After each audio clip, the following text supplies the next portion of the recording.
Okay હાલો. આને શું કહેવાય કાકા? આને આને કેવાય લાલ ઝીંગા દરિયાનો લાલો. લાલ ઝીંગા કહેવાય રામ.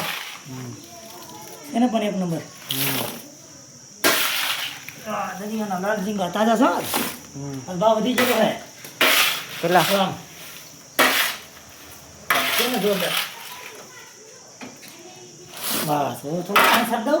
એટલે આમાં ડોળ બોળ હોય ને એ ડોળ કર ધોઈ પડે અંદર.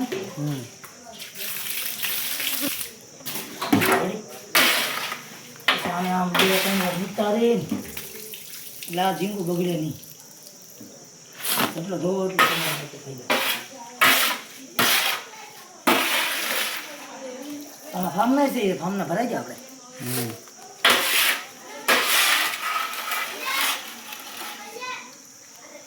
ચાલો રેડી. તમે હોટી છોટોરી પેટી હારે અહીંયા હા ખાવા નહીં દેવાનું મોઢું છે.